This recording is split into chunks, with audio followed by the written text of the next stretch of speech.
You know, we've tested more than any other country. We inherited a broken test. Yeah. The whole thing was broken, and we've rebuilt it.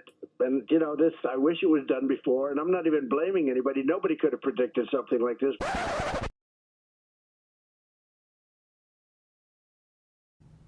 There may and likely will come a time in which we have both an airborne disease that is deadly. And in order for us to deal with that effectively, we have to put in place an infrastructure, not just here at home, but globally, that allows us to see it quickly, isolate it quickly, respond to it quickly. Nobody was even thinking about 2 weeks ago or 5 weeks ago. If anything kills over 10 million people in the next few decades, it's most likely to be a highly infectious virus rather than a war. So I think this should absolutely be a priority. But we need to get going because time is not on our side. In fact, if there's one positive thing that can come out of the Ebola epidemic, it's that it can serve as an early warning, a wake-up call to get ready.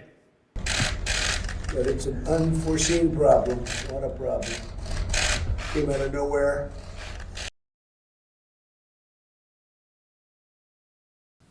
Scientists and doctors cannot tell us where or when the next pandemic will strike or how severe it'll be. But most agree, at some point we are likely to face another pandemic. Our country has been given fair warning of this danger to our homeland and time to prepare. It's my responsibility as the President to take measures now to protect the American people from the possibility that human-to-human transmission may occur. Dr. Fauci said earlier this week that the lag in testing was, in fact, a failing. Do you take responsibility for that? Yeah, no, I don't take responsibility at all because we were given a set of circumstances and we were given rules, regulations, and specifications from a different time.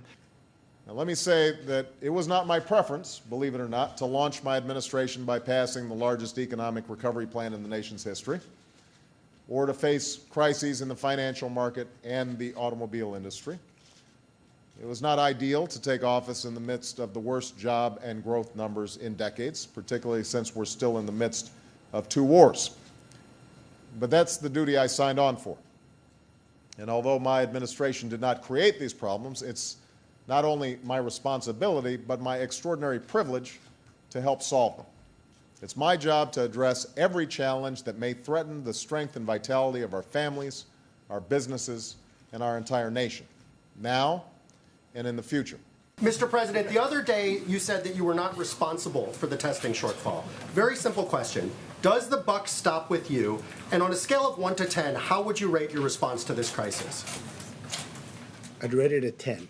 I think we've done a great job. Does the buck stop with you? Yeah, normally, but I think when you hear the, this has never been done before in this country. I am less interested in passing out blame than I am in learning from and correcting these mistakes to make us safer.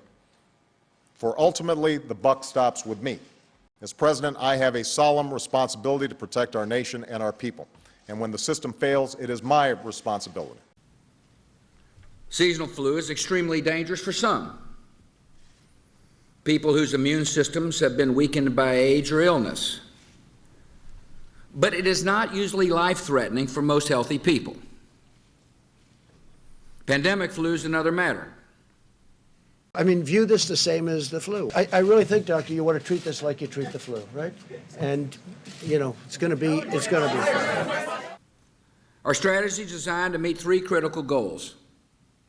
First, we must detect outbreaks that occur anywhere in the world. We have it totally under control. It's one person coming in from China, and we have it under control. It's going to be just fine. Mr. President, you have said nobody could have seen this pandemic coming. Your own Health and Human Services Secretary was aware that this had the potential of being a very big problem around the world, a pandemic of this nature. Who dropped the ball? Well, I always knew that pandemics are one of the worst things could happen. I've heard about this for a long time, pandemics. You don't want pandemics. And I don't think he was talking about a specific pandemic. He was talking about the threat of a pandemic could happen, and it could happen. Most people thought it wouldn't, and most people didn't understand the severity of it. This is very severe. What's happened is very severe. Now the Democrats are politicizing the coronavirus, and this is their new hoax. I've always known this is a pandemic. I felt it was a pandemic long before it was called a pandemic. All you had to do is look at other countries. Second, we must protect the American people by stockpiling vaccines and antiviral drugs. We're ordering a lot of supplies. We're ordering a lot of elements that, frankly, we wouldn't be ordering unless it was something like this. But we're ordering a lot of different elements of medical. And third, we must be ready to respond at the federal, state, and local levels in the event that a pandemic reaches our shores. I mean, Mike Pence, I don't think he sleeps anymore. These are people that should be appreciated. He calls all the governors. I tell him, I'm a different type of person. I say, Mike, don't call the governor of Washington. You're wasting your time with him. Don't call the woman in Michigan. Well, it doesn't make any difference what happens. The governor of Washington? No, you know what I say? If they don't treat you right, I don't call. He's a different type of person. He'll call quietly anyway, okay? It will require the active participation of the American people. Are you concerned, though, that people coming out in protest are going to spread COVID to other people? They're congregating in ways that health experts have said they should not. No, these are people expressing their views. I see where they are, and I see the way they're working. They seem to be very responsible people to me, but it's, they've been treated a little bit rough. And unlike storms or floods, which strike in an instant and then recede, a pandemic can continue spreading destruction in repeated waves that can last for a year or more. If you're healthy, you will probably go through a process and you'll be fine. To respond to a pandemic, we need medical personnel and adequate supplies of equipment. In a pandemic, everything from syringes to hospital beds, respirators, masks, and protective equipment would be in short supply. U.S. stockpile is nearly depleted of PPE. Is that the case? And if so, how are It you planning to is, mitigate because that? we're sending it directly to hospitals. We don't want it to come to the stockpile because then we have to take it after it arrives and bring it to various states and hospitals. But we have a lot of companies making the ventilators right now. So now the question is, when you make one, it doesn't get made in 15 minutes. It's not, a mask can go quickly.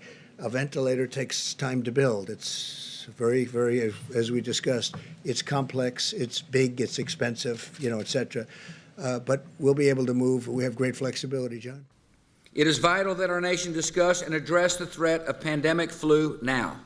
We have the benefits of all the science and technology that we talk about here.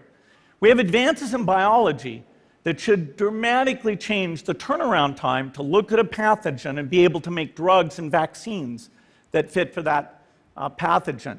So supposing we hit the body with a tremendous, whether it's ultraviolet or just very powerful light, and I think you said that hasn't been checked, but you're going to test it. And then I said, supposing you brought the light inside the body, which you can do either through the skin or in some other way. And I think you said you're going to test that too. Sounds interesting. Right, and then I see the disinfectant where it knocks it out in a minute, 1 minute. And is there a way we can do something like that by injection inside or almost a cleaning? Because you see it gets on the lungs and it does a tremendous number of the lungs. So it'd be interesting to check that. So that you're going to have to use medical doctors with. But it sounds interesting to me. But I was asking a very sarcastic question to the reporters in the room about disinfectant on the inside. But it does kill it, and it would kill it on the hands, and that would make things much better. That was done in the form of a sarcastic question to the reporter.